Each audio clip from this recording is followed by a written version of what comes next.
Sakurebo, aye, also Sakurebo, aye, also Sakurebo, aye, also Sakurebo, aye, also Sakurebo, also Sakurebo, aye. Sakurebo, me nyame wai. Also Sakurebo, aye. Also Bonsa me nyame. Also Sakurebo, Adementa, aye. Tente we walk back, also Sakurebo, aye. Me so makumareto, aye. Yana kumareto, aye.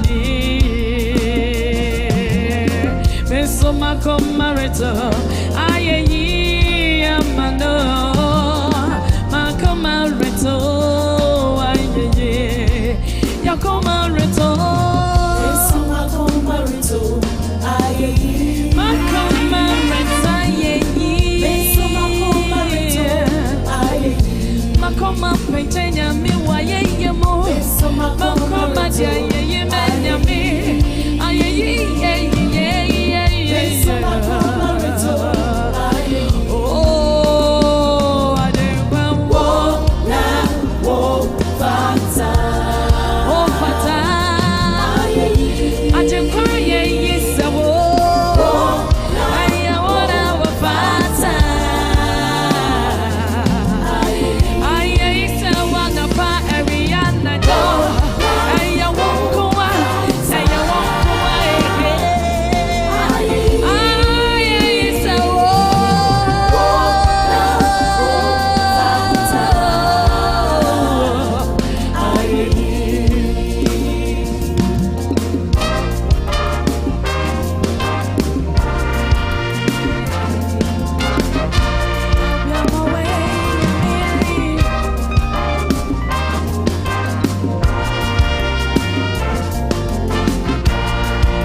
makes us also rubber for you now,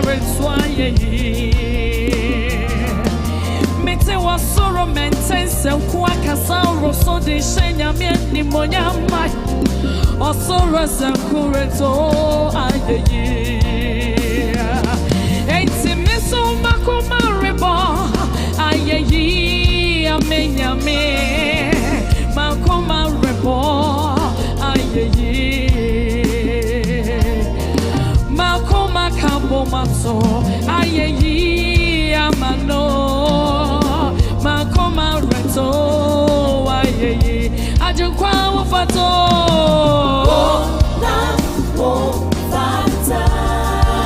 fata, aye, obiama one wanyami,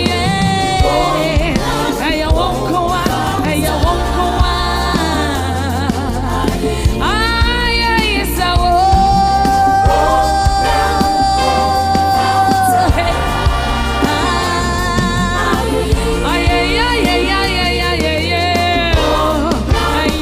Could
Hello.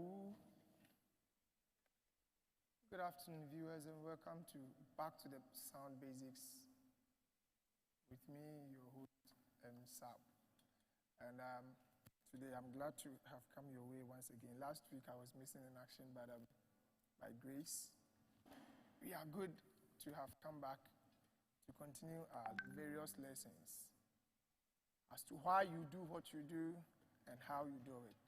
That's all about Sound Basics episodes.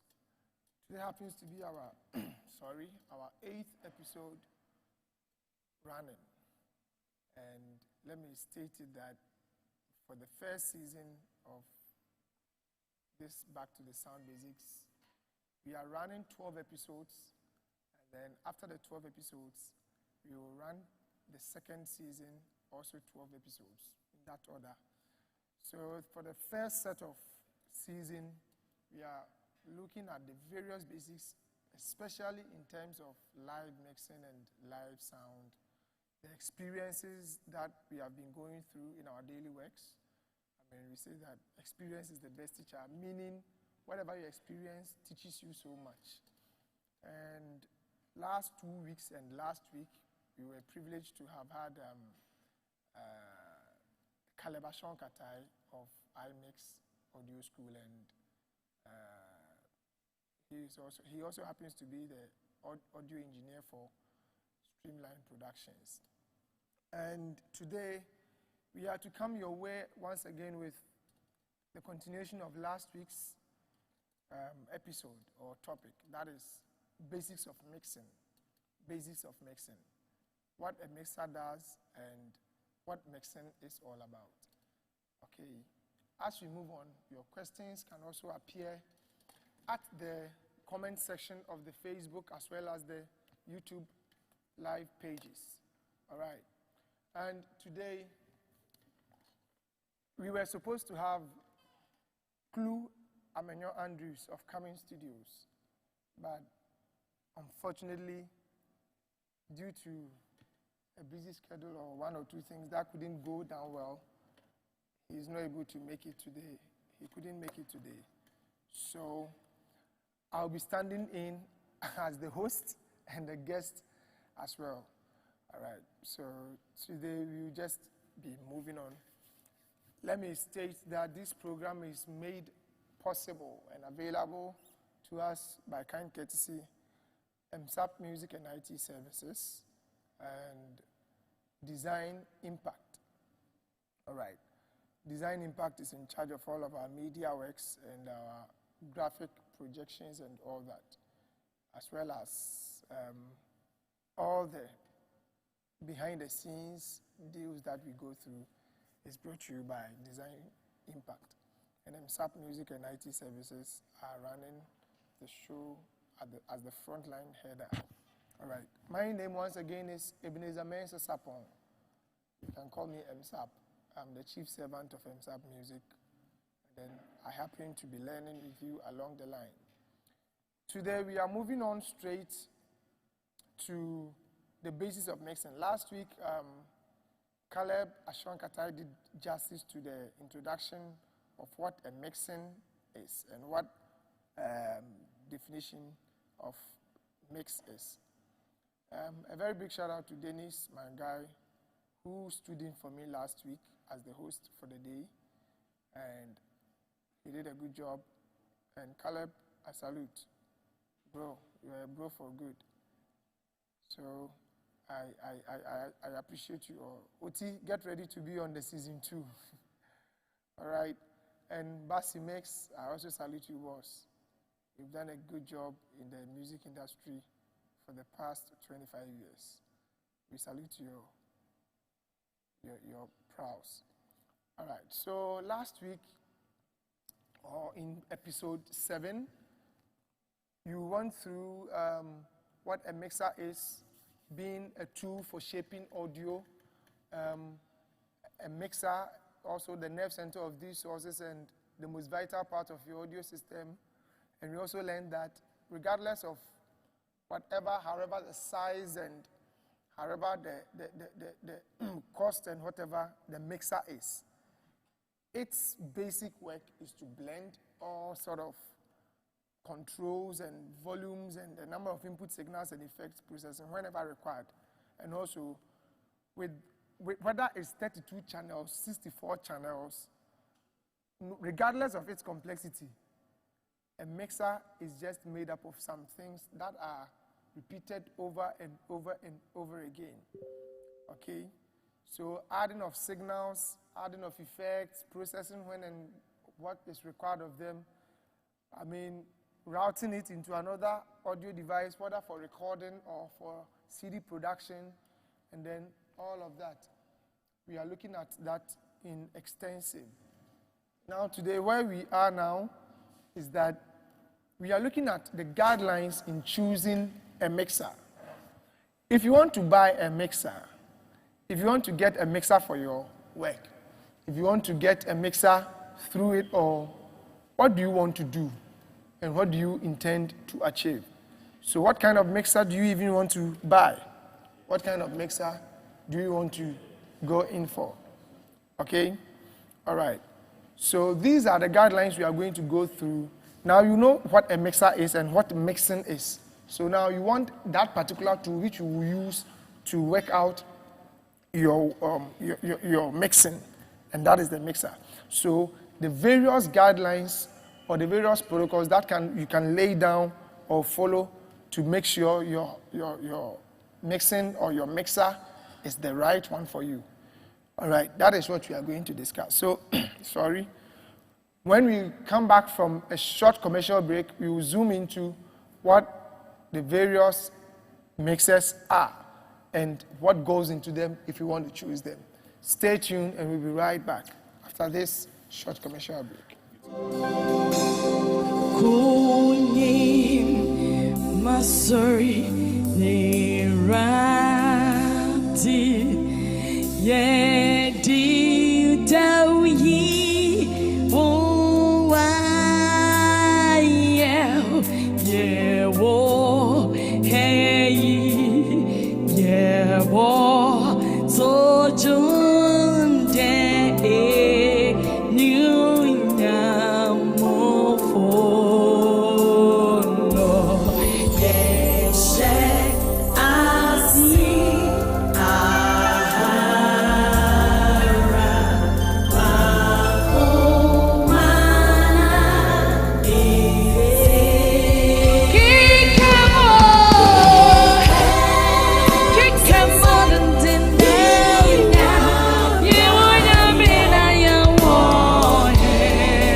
Hello viewers, welcome back to episode 8 of Back to the Sound Basics. What you do, why you do what you do, and how you do it. That is about sound basics. Okay. So today, as I said, we're moving on straight to guidelines in choosing a mixer. Now, audio mixers come in many different sizes and at all price levels. So it's a little wonder that people are confused as to what type is actually needed for the job in hand. However, there are several questions you can ask yourself that will help you to narrow your search to the most appropriate model.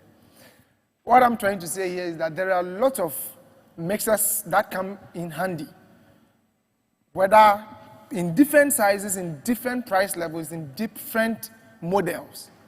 But if you really want your mixer, or you want to choose a particular mixer, I am not saying what I'm saying is the final authority, but at least it will help you to get what you are looking for at hand.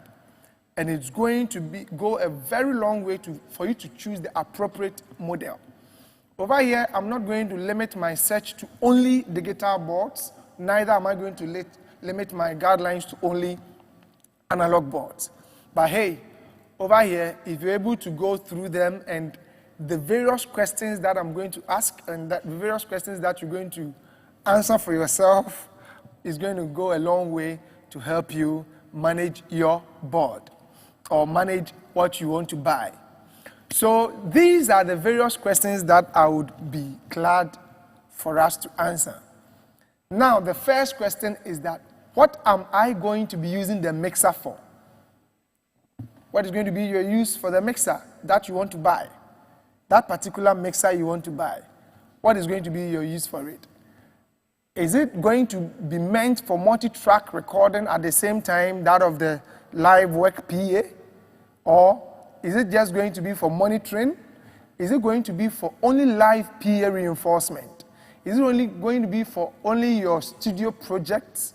Is it going to be for, what are you going to use that mixer for? So ask yourself that question. If you are contemplating between buying a mixer, maybe you will just need the mixer for your room, okay, a small room, which you may not be bothering it with so much multi-tracking and that of studio projects.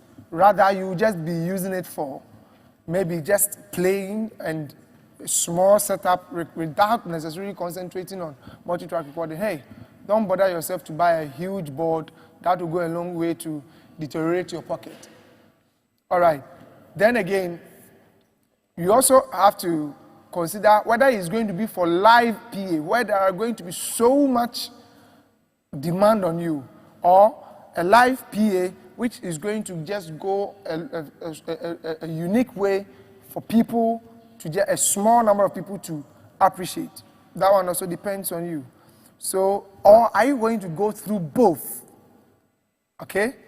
Do I need an analog board or a digital board? What am I going to use the mixer for? Ask yourself that question. All right? And then again, the next question that you need to ask yourself when you are choosing a mixer board is, what is my budget? What is your budget? There are numerous mixers around, running from analog through to digital boards. Examples of the digital boards, some of the digital boards go a long way with a number of features that makes them so expensive and complex. But does your budget fit there? In the same way, there are some analog boards that are even there are some analog boards that are even now expensive, much expensive than the digital boards that we see of late. So you ask yourself, does my budget warrant that? Is it within my reach? Is it within my budget for me to buy this analog board worth? Because I remember that there are some Arnold and Heath analog boards that even goes around $2,000 to $3,000 or even $4,000. Yes, there are some Mackie boards, analog boards, that spends around $2,500. Is your budget there? Okay? You ask yourself those questions. In the same way, there are some digital boards that runs from $1,000 way up to $36,000, $40,000. What is your budget? So it's your budget that determines what kind of mixer you can buy after concentrating on what you are going to use the mixer for. All right. Now somebody may ask, oh, what if I have 500 CDs? You can get your 500 CDs and its board. You can get your 150 CDs and its mixer board. So it all depends on how much you are trying to put in or push in the budget. All right. Then the next question that also comes to play is that, how many sound sources do I have? How many sound inputs am I going to work with? How many outputs am I going to work with? As a guideline, your mixer needs to have at least as many inputs as the sound sources. Okay? For instance, you are going to use a project, or you are going to use your mixer for a project which have got like more than 40 inputs, or about 30, let's say 32 inputs. Are you going to buy a mixer that is 24 channel? Okay, so the more your sound sources, the more you are likely to be buying a lot of more equipment in the future. So you should just budget for those extra inputs. But if you are like me, who handles now, you go like up to 48 channels, minimum of 48 channels and a maximum of, let's say, 60. Last year, for instance, in 2019, Agape Pill 2019, I handled like almost 58 channels, right? Yeah, we handled 58 inputs. So in that case, if your budget even fits for 32, you should be hiring extra input materials or extra input equipment so that you can, satisfy the client and everyone in there around. Okay, so as a guideline, your mixer needs to have at least as many inputs as the sound sources. Okay, now, in here, if you are going to be working around 12 to 14 or 16 inputs, as well as, let's say, 8 outputs from where you are coming from, no need for you to go and get yourself 38 or 32 or 48 input channel. But for me, if I want to buy any mixer right now, I would look for a mixer that has got, that is personally, I'm talking about myself, I would look for a mixer that has got the expansion capacity, let's say, of adding a Dante or any other network protocols, a MADI or a Dante protocol to it, which can help me increase my mixing inputs, all right? For instance, the S, is it the SQ? Yeah, the SQ series, all right? Is that the SQ7, the SQ5, and so on and so forth? Any of those mixers will help you or give you the opportunity to increase or expand the inputs by using the Dante, because I've already got the inbuilt Dante. If I want a fixed 48 inputs, I'll just go in for the Behringer wing, and that'll be all for me. I'll be good. Okay. So, but if you're that type who plays bigger gigs like Caleb and Co, then you should be going for the Pro 2s and the Pros. All right. You know what I'm talking about. And the C class, the D Live, the C class, and the S classes. All right. So there are ranges of mixers around, but depending on your sources that you want, as well as your budget, which also has to do with, as well as what you are going to use it for. All right. So for me, I wouldn't advise you to buy a mixer which is lower than the number of inputs for your church, or which is lower than the number of inputs that is meant for you. All right, on your screen now, you can see some of these complex mixers, like the CL5, the Yamaha CL5. You can also see that of the Pro 2 and the SQ5 and the Heritage, my dream mixer, the Midas Heritage D, which, oh God, let somebody surprise me with this mixer, so that I will pray. I will pray to you and I will praise with you with it forevermore. You can also have the X32 on your screen now. You can see the X32. You also have the analog, which is the GL2400, the GL2400, the Alineth, and we also have the Mackie Pro FX. Okay, there are a couple of mixers that are coming on board, and I'm telling you, your budget determines what you want to do, as well as your sources of inputs also determine what you want to do. All right. Then let's also move on to the next question that comes to play when we are talking about the guidelines in choosing a particular mixer.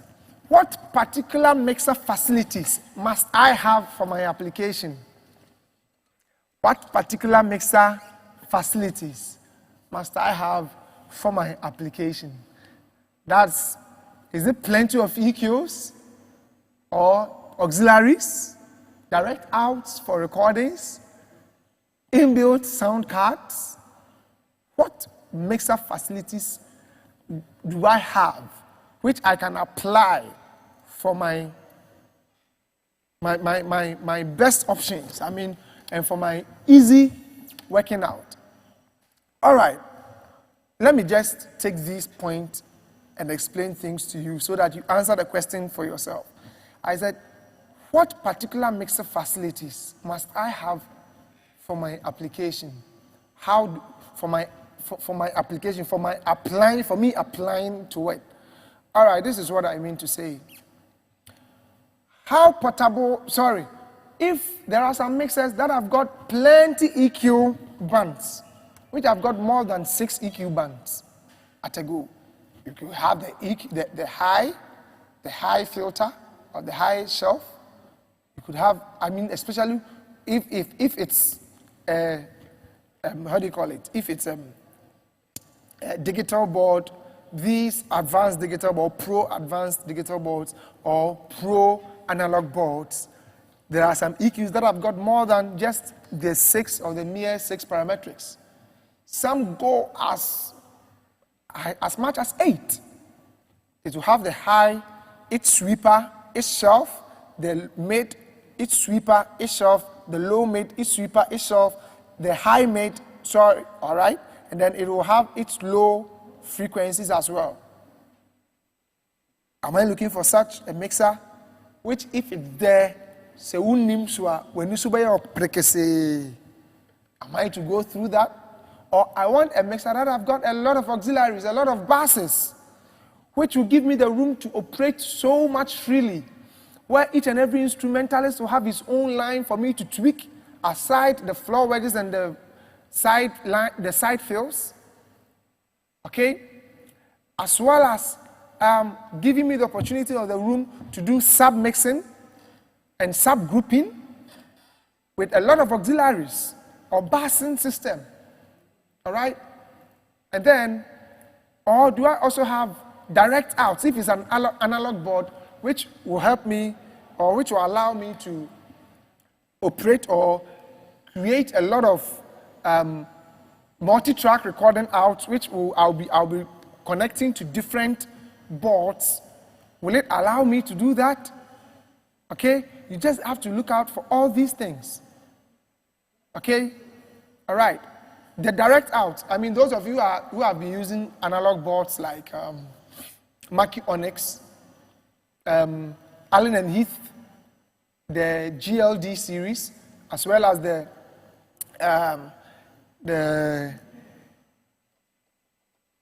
other Allen and Heath board, it's also very how do you call it? It's very common. I used to use that one a lot. The Z series, thank you. The Z series, the Allen and Heath Z series, the GLD, and all of that. Are you ready to go through all that and use them? Okay? Because those ones, if you have a multi-track recorder or a multi-tracker, that kind of mixer will allow you to record directly to a multi-tracker by using, for instance, the Zoom, the Takstar, and those things. They are all multi-trackers that you can use for your this thing. All right. So, in that regard, are you ready to consider such a direct out for recording? All right. Now, how portable? The next question is that how portable does the mixer need to be?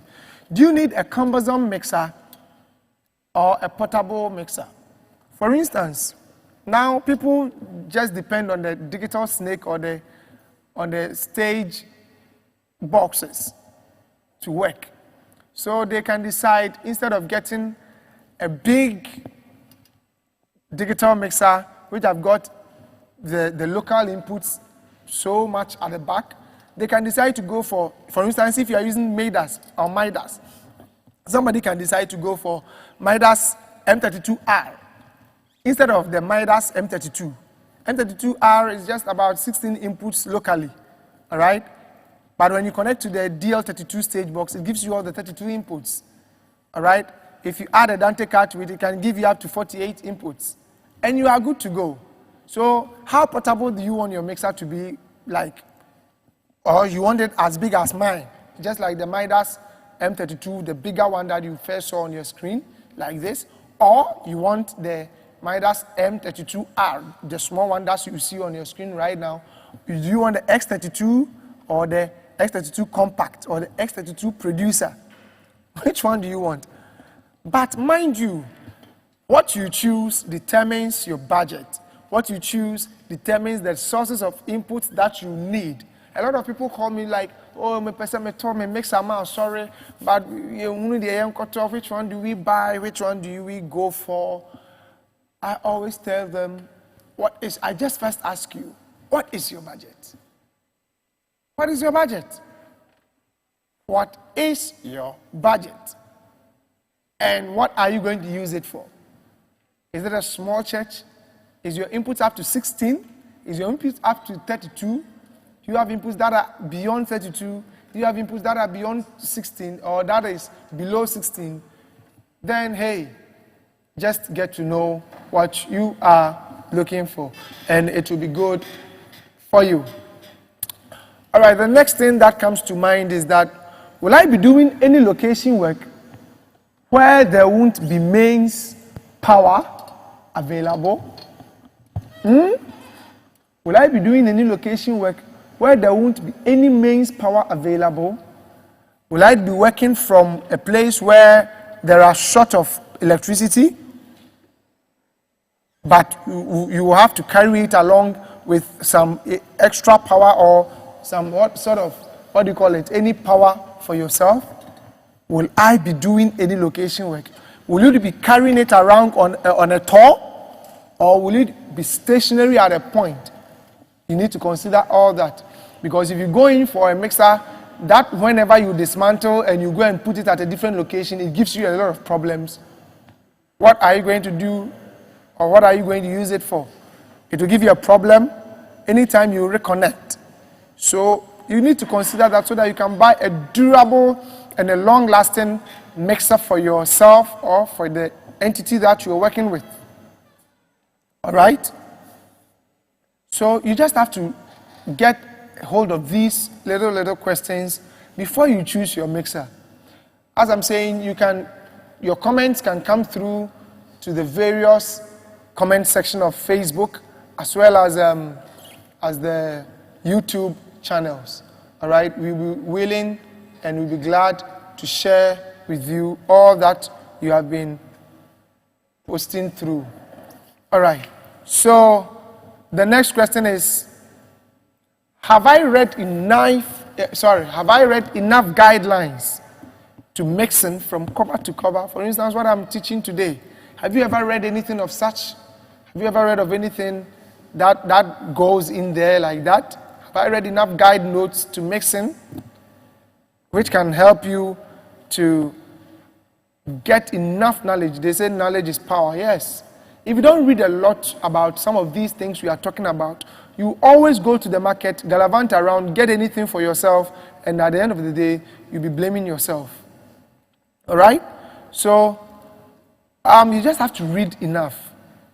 I mean, one thing that I've noticed of late is that a lot of us think, the moment you sit on, you are good to go. But hey, please, read. Now, once you can answer these questions satisfactorily, you should have a fairly accurate specification for the mixer you need.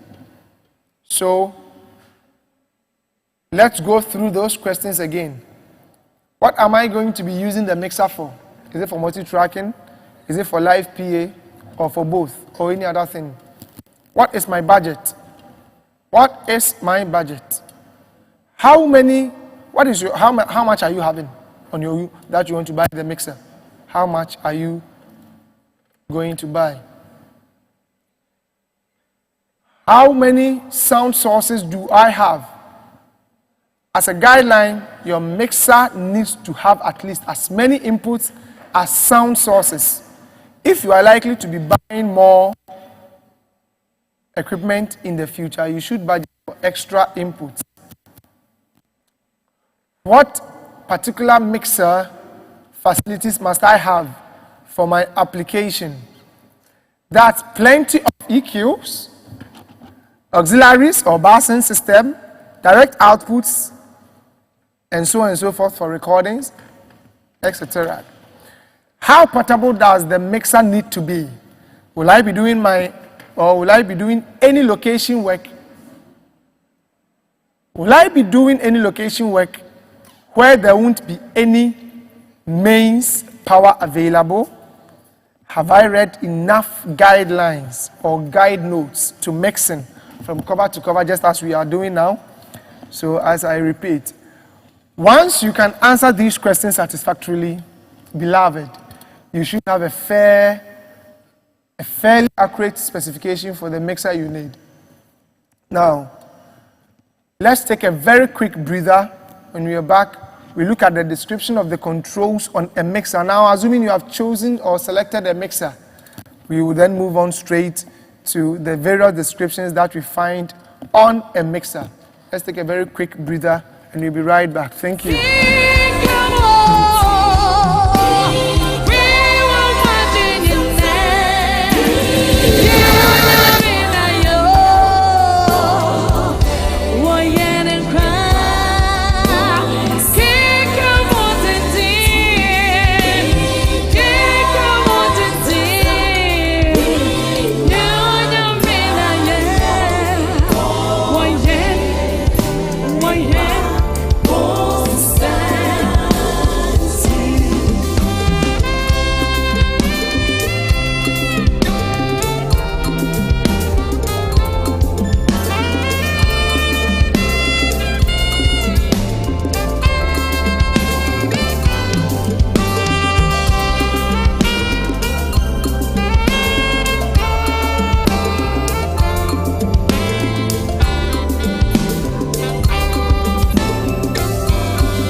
Okay.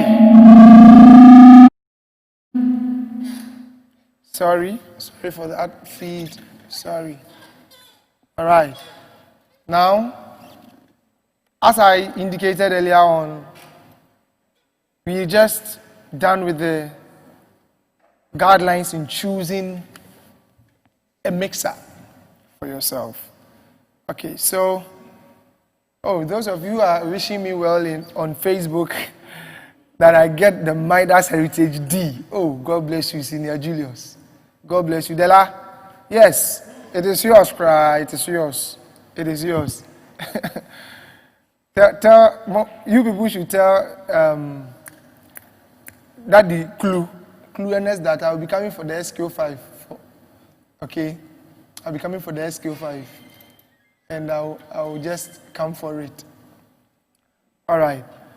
So now we are done with the description. Sorry, we are done with the guidelines in choosing a mixer, and we are going to move straight to the introduction of the various board controls. Now, for every mixer, please, we will be done in the next 6 minutes, because today we wouldn't want to burden ourselves so much, so that next week, God willing, we will move on to the various ones. Okay. Let me give a quick shout out to those who have joined us on Facebook.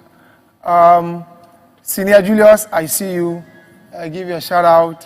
Caleb, oh daddy, Caleb. When I grow up, I want to be like you. Josiah Wallace, senior, I salute. SK Beats. Pastor, my interview, they take long, SK. My interview is taking too much long. Please let it happen, let it happen. SK Beats. Subscribe to SK Beats channel. And then you have a lot of good stuff over there. And exclude Daddy, I'm coming for the SQ5. Evans Arthur. Evans, God bless you for watching. And Nisi Apia. My brother Dela, please today meet me with the Beringa Wing. Today is the day for the Beringa Wing.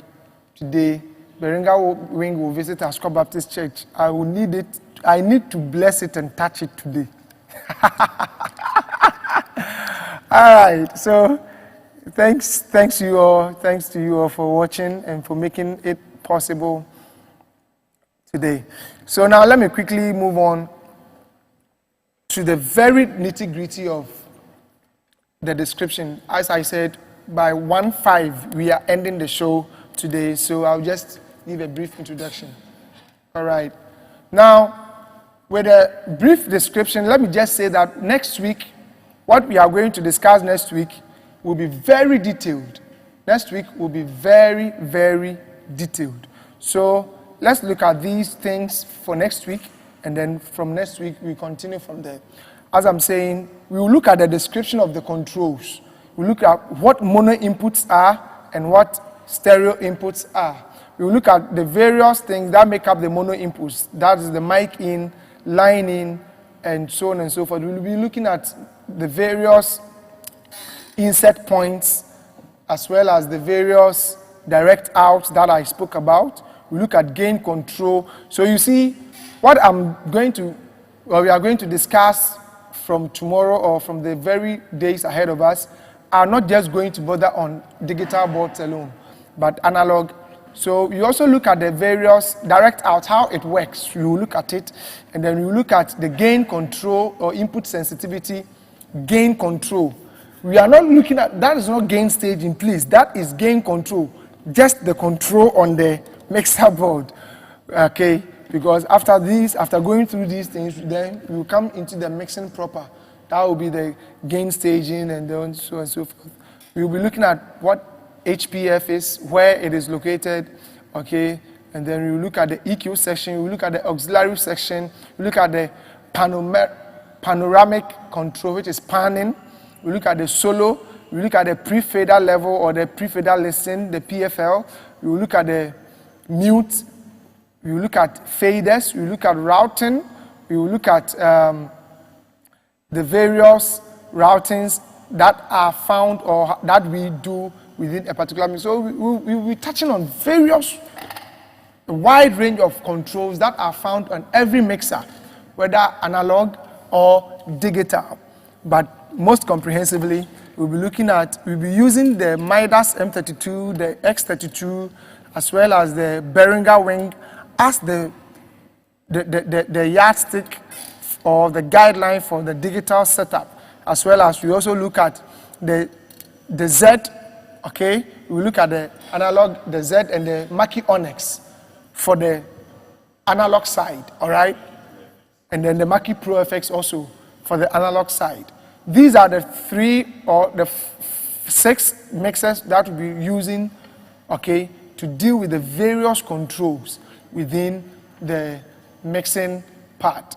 Okay, so we will look at all those controls, how they differ from each other, and what they do with each other in that order.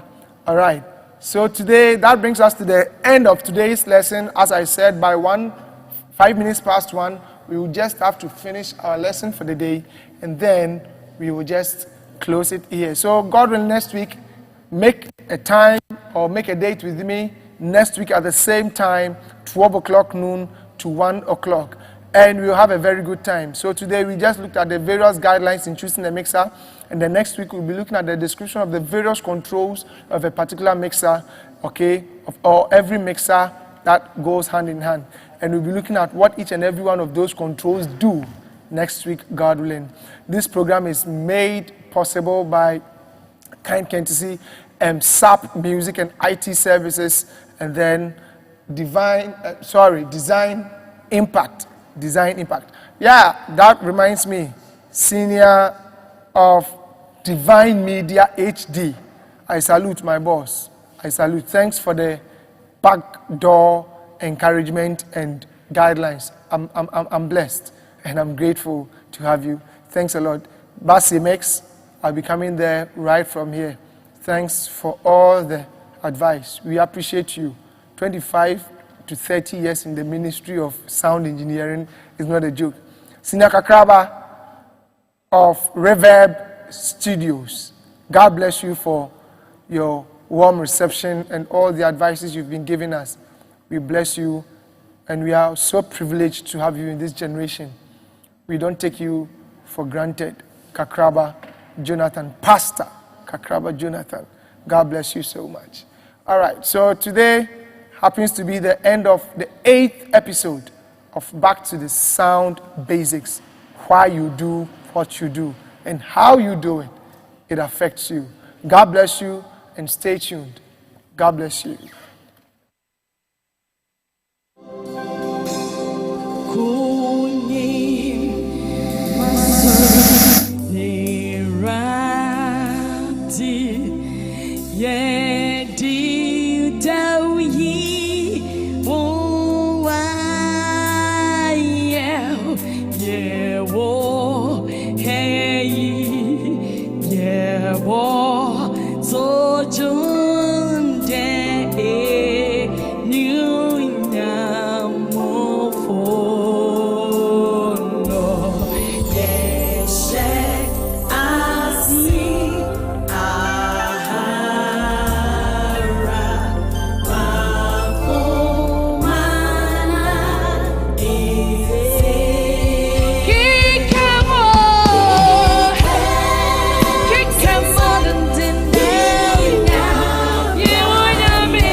Yeah.